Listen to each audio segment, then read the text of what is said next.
When we first learned about the word parentheses in relationship to our lifespan at this present moment, we knew nothing about the way that other parentheses interlocked with this one. We knew very little, if anything, about the fact that while we were in one parenthesis, others around us could be in another. We knew nothing about the fact that while we were in a visible parenthesis, we could be and are influenced by those in an invisible parenthesis.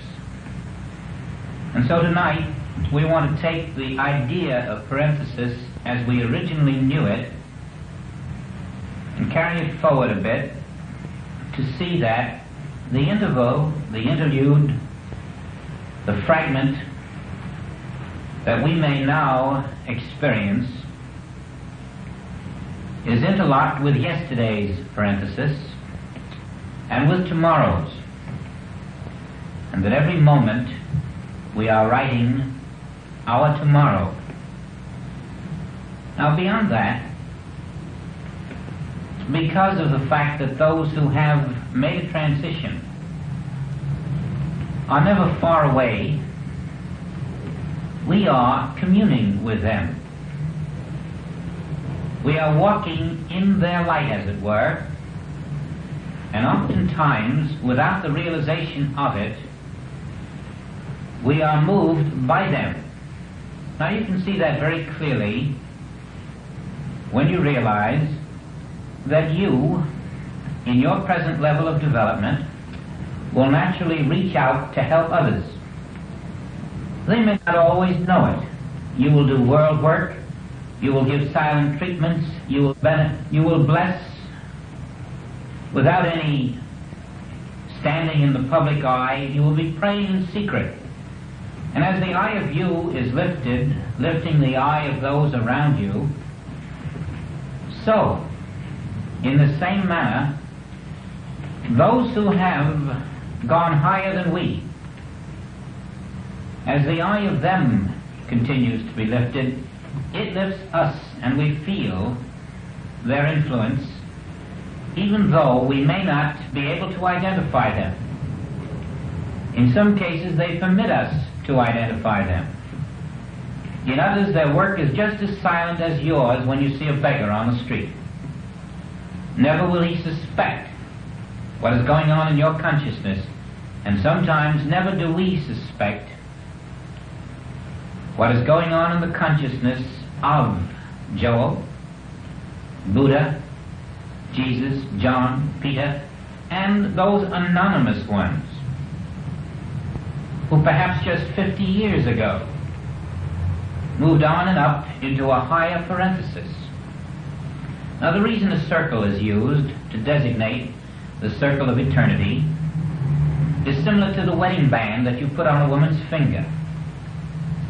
It symbolizes that there is no end to this marriage. Even through what is called death, we will still be one without beginning or end. This is the human symbolization. And so with the circle of eternity, as we stand in a parenthesis looking around the circle, if we had the memory, we could look back and see exactly what has put us in the position we are this moment. You might be shocked, though, if you had such a memory. You might be shocked at details of your past lives which would be unbearable to you. Because the evolution of man physically has taken us from lower states of being, mental states, physical states, and way back to the amoebic state. And you can be sure that your memory of these affairs would do you no good whatsoever. We have been spared that. And so we start each parenthesis afresh. But we bring with us the accumulated, developed consciousness of our complete experience from that which may be called the beginning to this moment. There is nothing in your complete accumulated experience of consciousness that is not present this second. And that may take 1 million, 5 million. No one can give you a count of the millions of years it has taken in human time to develop to the present consciousness which you enjoy. Yesterday, whatever you did, sowed the seeds of many tomorrows. Today, whatever you did, sowed the seed of many more tomorrows. And you will find that each year, every detail of progress in your consciousness determines what will happen the following year. That which you develop in your consciousness within becomes your outer experience in the present or the near or the far future. And this sowing and reaping is what we become aware of when we look at the circle of eternity and realize, now I am here, but someday I will be there. And what I do there depends on what I do here right now. Now, before you went into business, before you had a college education, before you went to high school, you made certain determinations. This is the career I want. And you prepared for that career. And you made a dedication of your time to attain those qualities and talents that you knew were necessary to pursue that career successfully. Now, when you learn about parenthesis, you're being told to amplify that identical pattern of thought into a wider range of activity, not to plan for the next year, the next 10, the next 20, but to build for eternity. And that is in line with Jesus' admonition when he said, lay not up treasures on earth, where moth and rust do corrupt, but lay up your treasures in heaven. And his meaning there was, do not let your present lifespan be a sum total of your belief in life. Expand your present belief into the realization that this lifespan is but a preparation for the next, and that the previous one was a preparation for this, and that each lifespan is a link in a chain, without ending, without beginning. And when you grasp this, or if you have, you know that there came upon you a sense of relief, a release that said to you, you mean I don't have to concentrate all of my activity into this one parenthesis? That even if I make some errors, that even if I miss this or that experience, that I haven't lost anything? Do you mean that they're not going to put me in a tomb and that's the end? Or do you mean that there isn't going to be a hell or a heaven, but I'm going to stay right here, no matter what they do to the physical form? When that came to you, or when it comes to you, there will be this great, almost infinite sigh, because there will be a realization that life has no opposite. The circle of eternity is forever,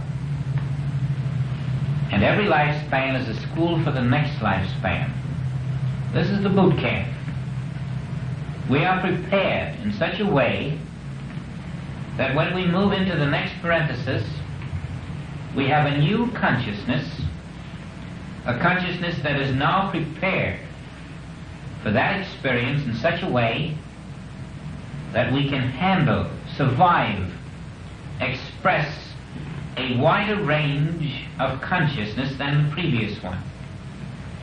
It's been quite a long pull from the amoeba to this, but you start from God life and you move through many different forms. Now, when you travel through the United States or abroad, You send your body into various cities and various countries, and you accumulate new experiences. When spirit moves, spirit does it in a different and a wider way. Spirit is your name. And when you travel spiritually, you travel in different forms.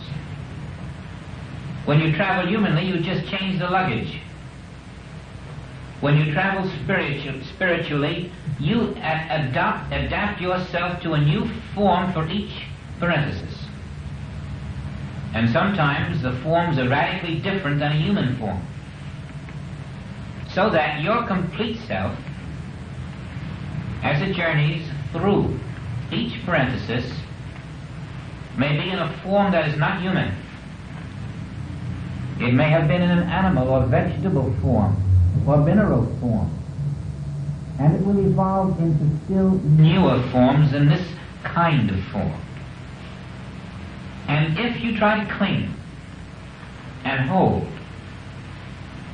and stop the expansion of that consciousness, which must, by its very nature, continue to express itself in newer and newer forms, then you build a karma which prevents you from attaining the expanded consciousness that is part of the divine plan. Now you know by now that karma can be broken. Although it originated in the Far East, and although it is true that as you sow, so shall you reap, although we have a karmic debt to pay, the infinite way shows us that this karmic debt need not be lived with until it is exhausted in 1, 2, or 5, or 10 parentheses. We don't have to move through these human lifespans constantly paying a karmic debt. This is where Jesus took the message beyond Buddha. And the way it was taken beyond Buddha is important. Because even though Jesus took it beyond Buddha, it required a Joel to explain how Jesus did it. And it is very vital that we see that the karma, which can be broken, is broken in the infinite way when we learn that our karmic debt, based upon our sins of omission and commission, is not part of our true being. That one word,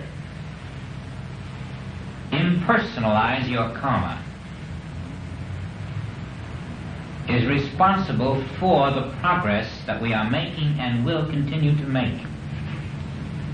That which we have called sowing and reaping, cause and effect, karmic debt, is broken when we see through the hypnotism of it and see that sin, not being of God, has no reality.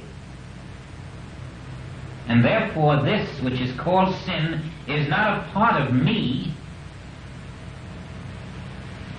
It is a universal hypnotism which I have accepted as karma, as something that had to be worked out in lifespan after lifespan, but it does not. And this is where Joel brought us up to date with Jesus, who had taken us past Buddha. Karma is no part of your true being.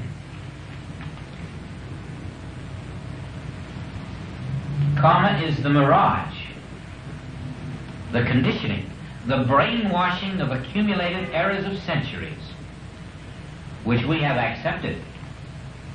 And in the acceptance we have given power to that which has no reality.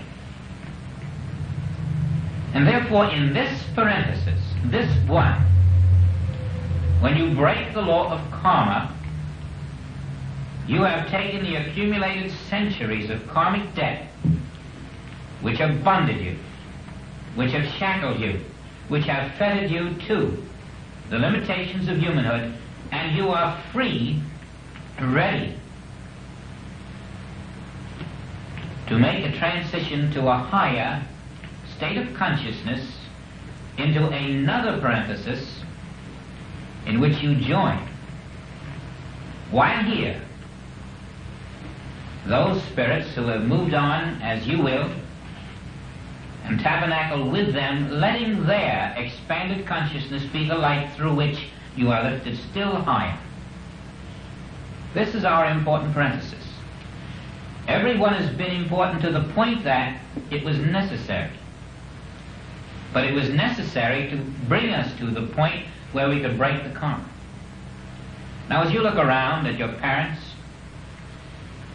at older associates whom you may have seen shackled and living in the monotonous routine of a walking dead life,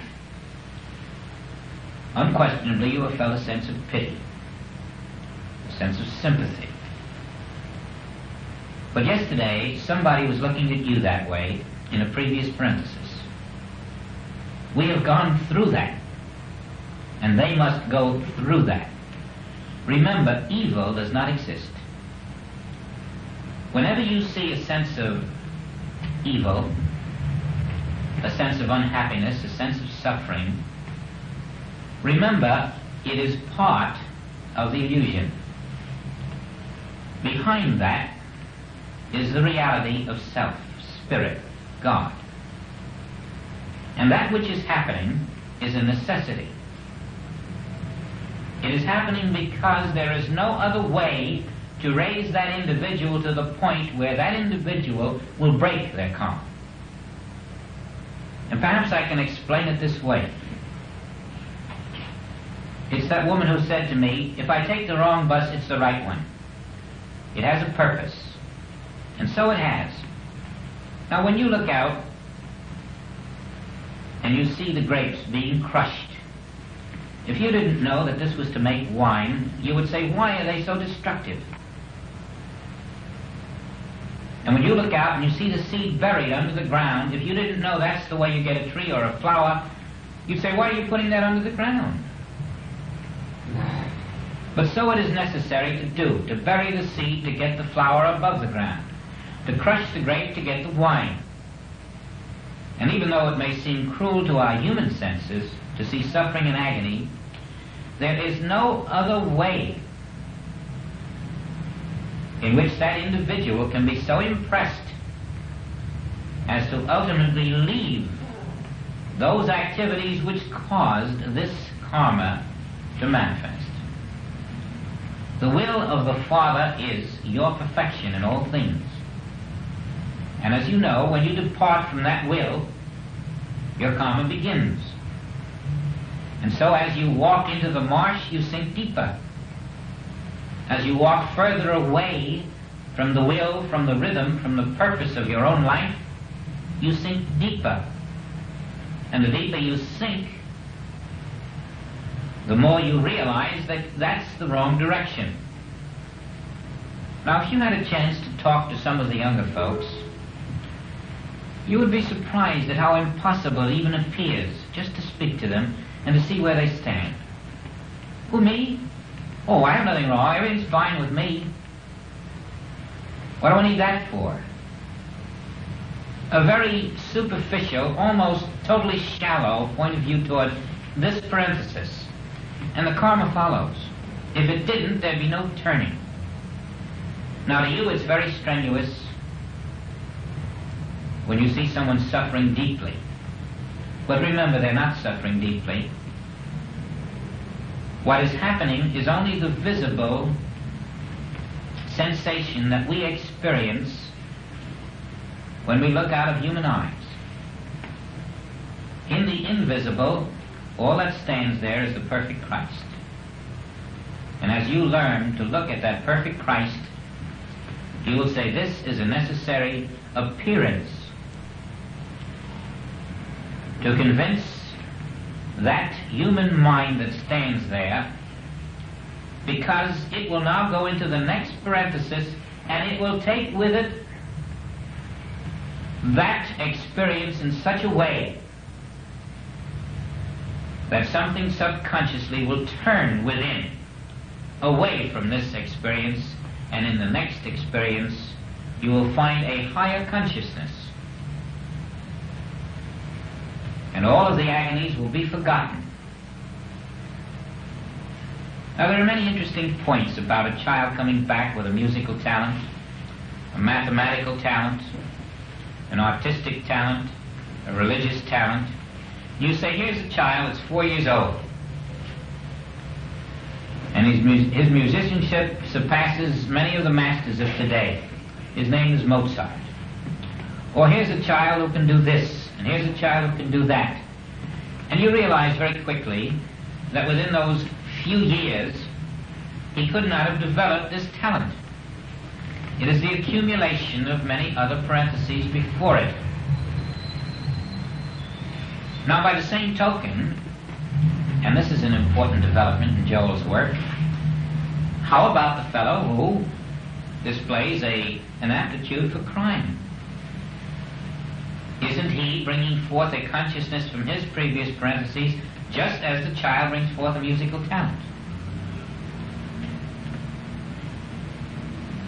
And so, when you see this crime, it is part of his karmic debt, and it must be worked out. It must be worked out, and you must recognize that this is nothing more than an illusory karmic debt being worked out. You see, we are in the position now where we can look at the experiences of evil and impersonalize them, whereas the individual enmeshed in that evil knows nothing of this. He is strictly on a one-dimensional plane, confused, compelled, baffled, and activated by an impulse he doesn't understand. But you and I, we have the privilege of seeing the reality of his state of hypnotism and not permitting ourselves to be impressed with it as a reality. We have the privilege of standing clear, impersonalizing, and thus lifting from ourselves the karma we would incur if we accepted his state of mesmerism as something to contend with. Our acceptance of his visible karma becomes our karma. And we sow to the illusion and reap an extension of a consciousness which is not expanding in the rhythm of God. Now, it may have been your privilege to have felt the influence of those who have moved on before you. Collectively, visibly, we unite for the purpose of sharing our attained states of consciousness. But we also unite with those invisibles. And this is where the real impetus begins. In the material consciousness, as isolated human beings, we hardly even draw from each other. But graduating above the material, above the mental, to the spiritual, as you begin to erase your karma, the light moves through, and subtly you find yourself basking in the attained consciousness of one who has not named himself to you. And if you have experienced this, you know that this is the sign that you have caught the spiritual impulse and that there is a very definite guidance invisibly moving you, directing you, pointing the way, ever with you, interested in you, loving you, and asking nothing in return. You may find one, you may find more. And that impulse can quicken, deepen, and reveal itself as an individual identity with a name. And that is when you are being helped from another parenthesis. Now this has happened to a number of us, and to some it continues to happen. Not just as an isolated event, but as a steady, daily awareness that my words are not my own, my activities are not my own. There is someone, something, some power. And it, from its higher vantage point of truth, is making it possible for you to walk without taking those steps humanly which previously had been engendered by fear and doubt and worry and concern. Some mystical invisible is removing these from you, and you know you have been touched from on high, and that henceforth whatever you do will be in accordance to a different set of laws than the ones you had lived with among men. Then you're in an invisible parenthesis, quite different than the visible parenthesis of your fellow man.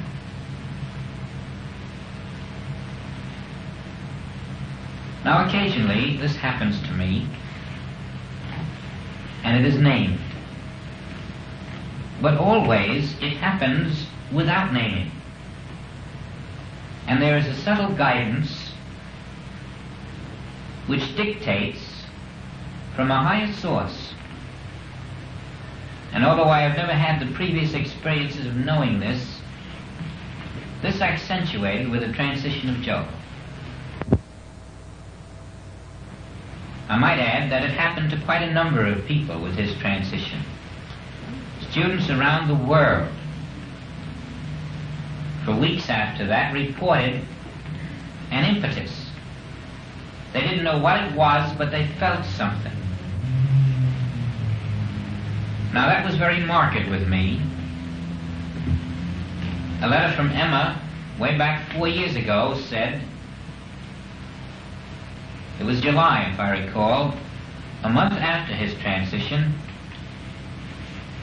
and she remarked that never for a second had they been apart since that transition.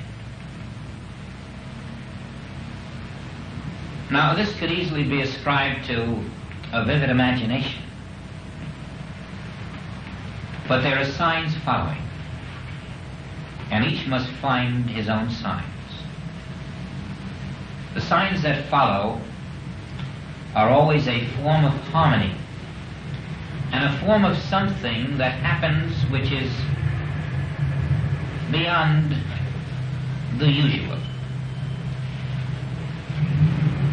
It is a form of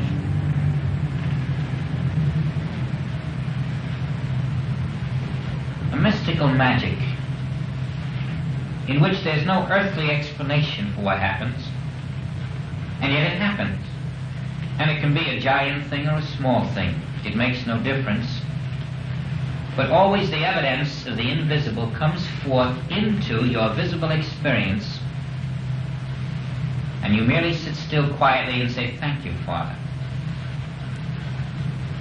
And from that moment on, it's like seeing the Star of Bethlehem with the inner eye. You know it's moving across your invisible horizon, and you follow it.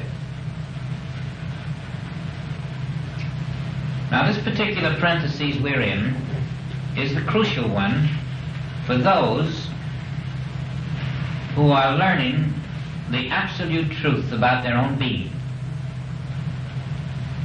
They are learning that when Mother and Dad passed on, all that passed on was a momentary form, and that the life of Mother and Dad is going to reform. There have been cases in which we have tried to hold these more advanced in years, for fear that in losing them we would have a great void. And in so doing we have held them in bondage to a form that they had outgrown. I know one particular case of a woman who had been a rather successful musician, and in her mid-40s, or maybe early 40s, gave it up to take care of her mother. And it was her sheer will which held that woman on this earth to the age of 92, 6 or 8 years of which she was completely a potato. Physically, mentally, emotionally, unable completely to even recognize her surroundings most of the time. No earthly good was accomplished. This woman was held back from her natural development, and the daughter who took care of her gave up her natural development. All because of this great fear of being alone, without mother. Now that is not the spiritual way. The spiritual way recognizes that in 500 human years from now, I may be in a physical form, or I may be sufficiently advanced to be in a spiritual form. But whatever is the will of the Father is my will. Whatever is the will of the Father for my mother, my father, my brother, my sister, is my will.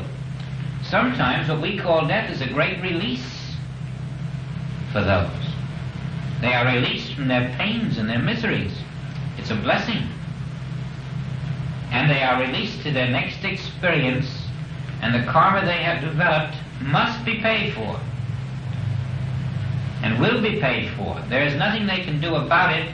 No matter how long you may hold them here, they will still have to pay their karma. And you may cause them to come into more human parentheses than they would have needed, by this human sense of fear and clinging. And so again, about our own selves, there's no need to cling to this human life. It has its purpose, but there's no reason to hold on to it any more than you would have held on to your 30th birthday and wanted to be 30 for all your life. There is a passing from a lower to higher consciousness, and it doesn't end. Infinity is without measure. The consciousness you have at 60 must be higher at 61, or that year's been wasted. And if there are those on this earth, as you know there are, who are wasting this parenthesis, far better that they be released to the next one, so that they can resume that important journey to self. And so eventually we find we outgrow fear. We outgrow the sense of a limited lifespan with a beginning and an end. We really feel the circle of eternity. And ultimately, you know, we are to graduate from all parentheses and move freely in the circle, so that neither time nor space nor form becomes a tomb. And it is precisely for that reason that the attained before us can commune with us. They are not hedged in by time. They are not hedged in by form or by space. With them there's no here and no there. They are here. Truly, we live within them. Each lower consciousness lives within the higher consciousness. It's like a series of nesting bows. And infinity is the overall consciousness in which we all live. Each above is feeding each below. And as you learn freely to draw from the one above, it is drawing from one above it. And you are feeding from infinity. Now then, this parenthesis becomes more of a joy. It isn't my human life anymore. It's my college. I'm learning here those tools that I will need in my career. This parenthesis is my college in which I am learning how I am going to live more successfully in the next parenthesis. And so we apply ourselves to the great rule to lay up our treasures in heaven. And instead of sowing to only the pleasures of this world, we sow to spirit, and this opens us to the full rainbow, in which at times you are in communion with Walt Whitman, Thoreau, Emerson, Mary Baker Eddy, Phil Morse, Joel, Meister Eckhart. You find that these are living.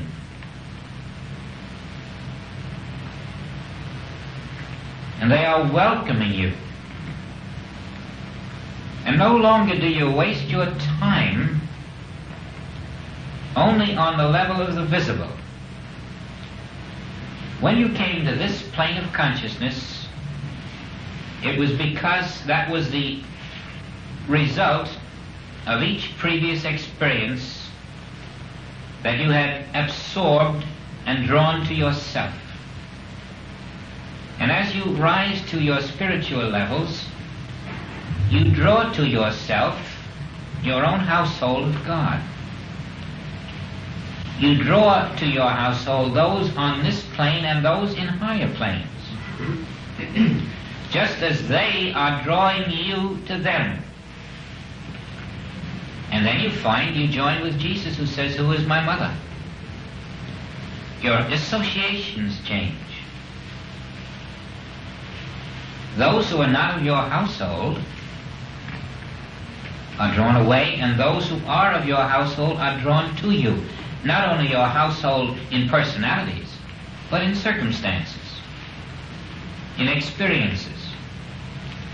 We here tonight, for example, are drawn through the spiritual impulse into one household. But each of us individually has drawn to ourselves other households. And then we bring here our collective experience to share in the silence. Now your household of God is ever changing as you are changing. More and more of you is dissolving, more and more of you is coming into awareness. And less of you is thinking consciously. Grace is a state of absolute no thought. When you are willing, through spiritual attainment, to let that invisible consciousness of God and the complete household in which you are in be your consciousness.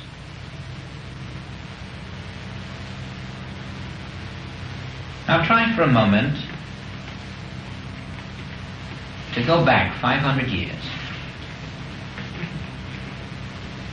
Try to imagine what you think you were, what form you assumed. It was probably a human form at the time. If you wanted to get back to the animal stage, you'd have to go back very far. But even though it was a human form, it was not at this level of freedom that you enjoy today. The progress from 500 years to now was reasonably slow. The progress from now to 500 years ahead will be 50 times as fast. Because once you have caught the spiritual impulse, it's like compound interest at the bank. Your complete quickening process is compounded. 1 year today, at your spiritual level, is the equivalent of 100 years at a material level. And that's probably an understatement. You see, we're quickly drawing away from the physical evolution and mental evolution of the world now. As you move into spiritual evolution, it will influence the physical and the mental, but it takes you into a completely different parenthesis while still in the form. So that physically, structurally, you may look as others, but they're not walking in the same universe you're walking. You seem to share the visible parenthesis, but the visible, being unreal,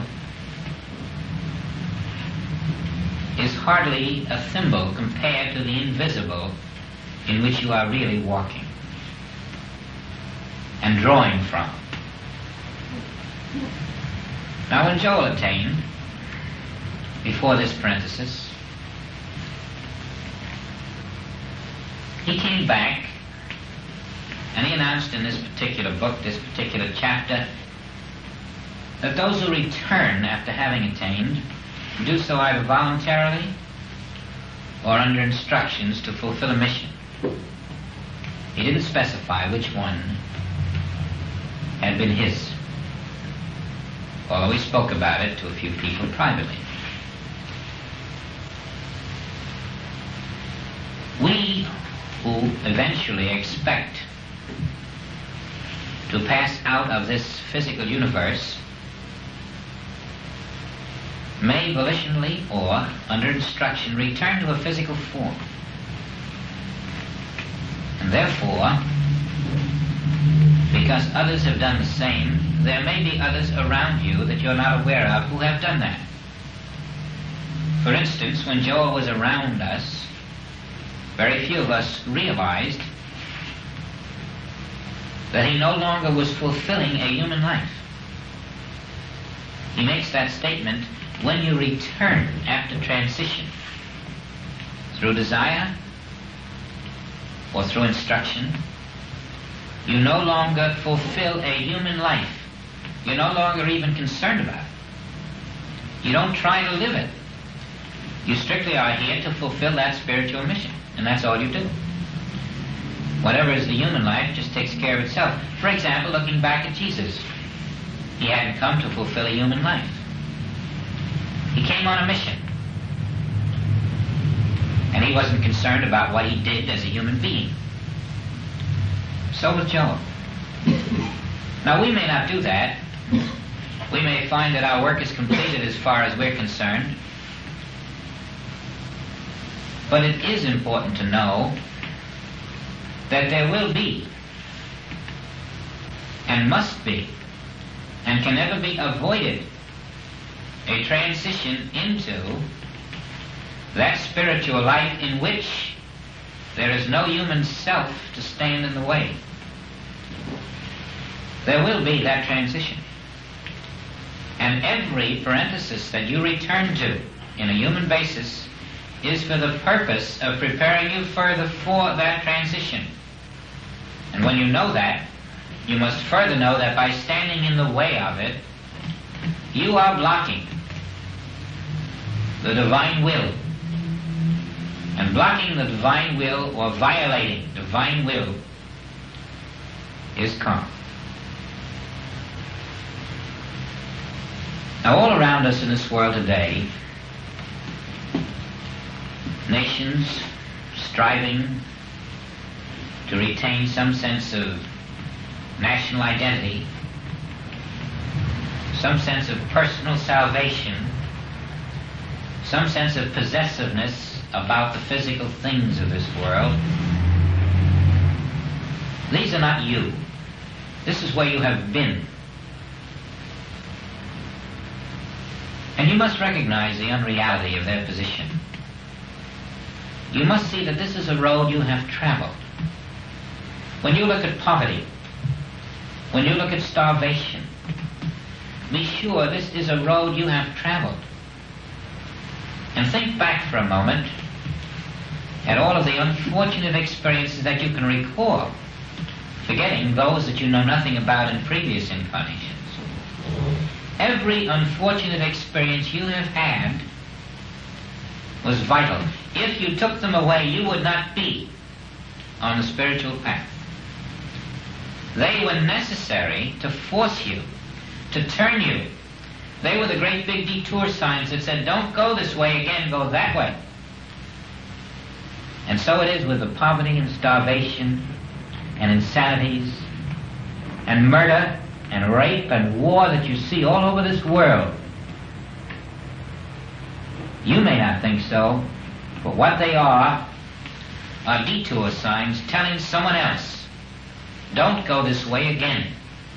And they are turning people from these experiences, and eventually they will rise, they will come through their karma into the next experience with a little less of it, a little less, and ultimately into the spiritual impulse.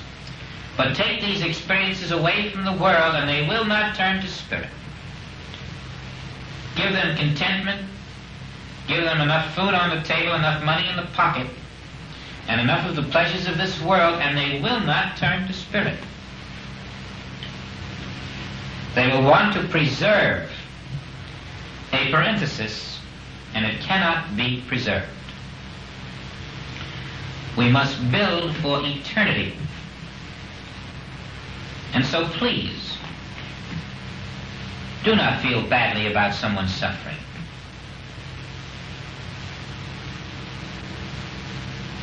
It is what made you what you are today. It is what will make them what they must be tomorrow. Do not feel sad about someone who is old and feeble and decrepit and in great agonies. You cannot see that this is necessary. Be sure there is no evil in your Father's universe.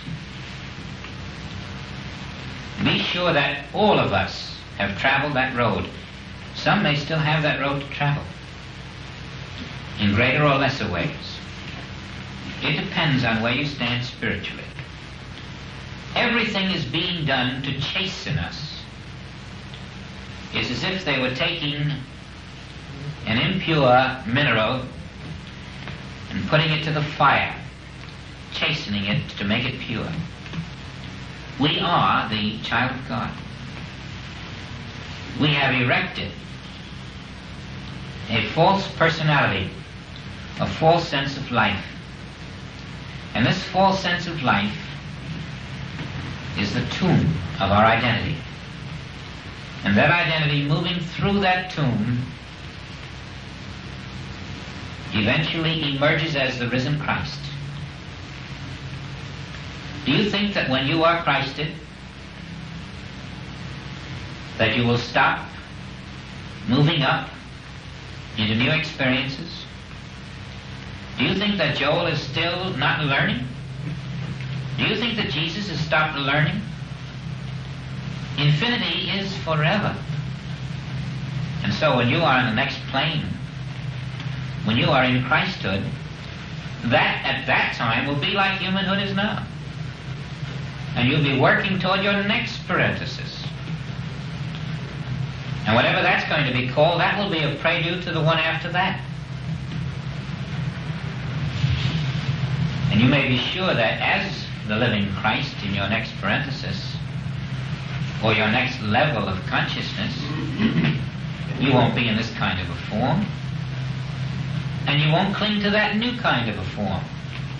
Any more than today you have the form you had 5,000 years ago. It's behind you, but you had to have it. You had to come through it to this one, and through this one to the next one, and when you get that feeling, you can go back into your very being and see that I am not this form. This parenthesis is part of my overall experience. Behind it all is I. And it is this I, when you experience it, when you demand it of yourself. It is this I that communes with the attained spirits. It isn't this human self that communes. And if you have missed that experience, it's because you have kept yourself into a human state of consciousness. It is the I of you which communes. It is the I of you communing with the I of those who have attained, which brings to you their accumulated wisdom. Now, right now, this moment, we all have an opportunity to bask in the wisdom of the thousands who are part of our true spiritual household. And the real wisdom in us then would be to learn consciously to expose ourselves to their wisdom. Now become aware of that. You have never been alone. You have always been surrounded by this accumulated wisdom of your spiritual household, and it is necessary to acknowledge it, to become conscious of it. And I'd like to do that now. I'd like us to relax, find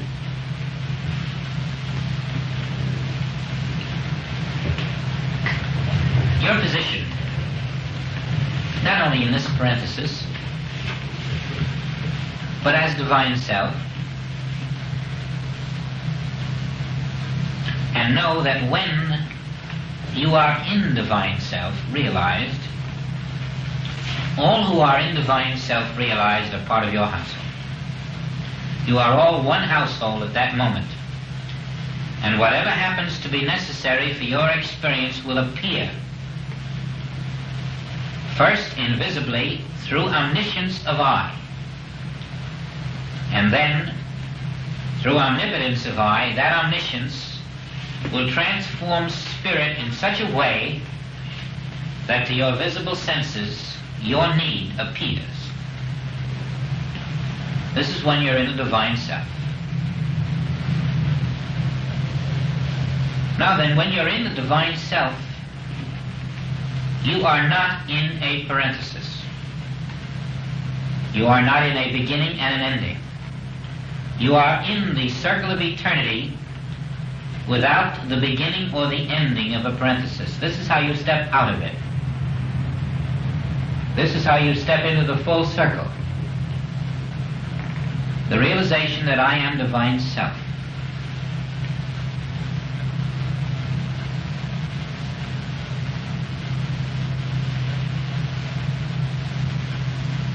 Now, in a healing the other night,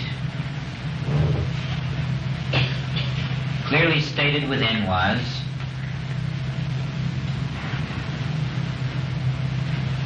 the words, I am Christ's self. Relax.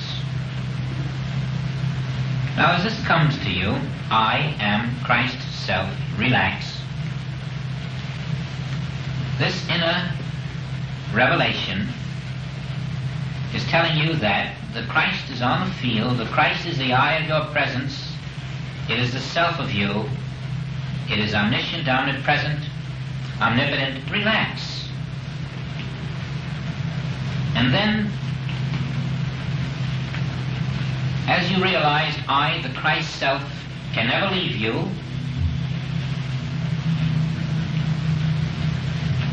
for this is your name, your identity,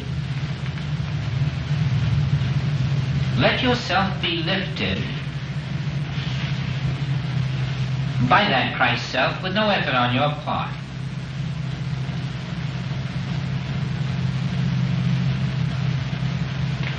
Until you find that your mind is not struggling to understand, not struggling to perpetuate itself. In fact, your mind somehow seems to vanish.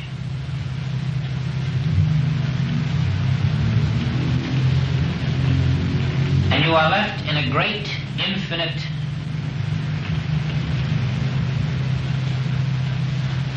awareness with no specific form or shape or thought, just an indescribable state of being.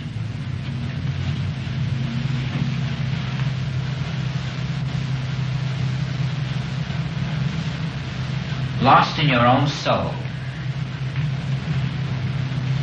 Now that soul lives in no parenthesis.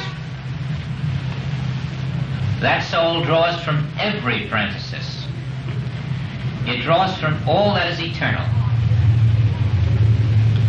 It draws from all that is infinite. The only parenthesis is for your mind and your body. Your soul is not in the parenthesis. And as you dwell in your soul, you have escaped from that limited margin of the mind.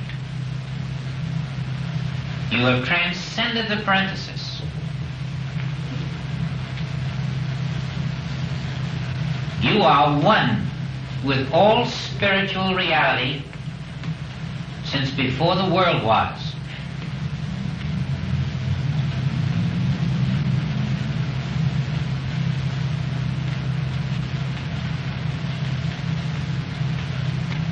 And if there is anything in your time future that must be done, it is being done. And it will appear in your time future when it must appear. Because you have lifted the gates of the mind.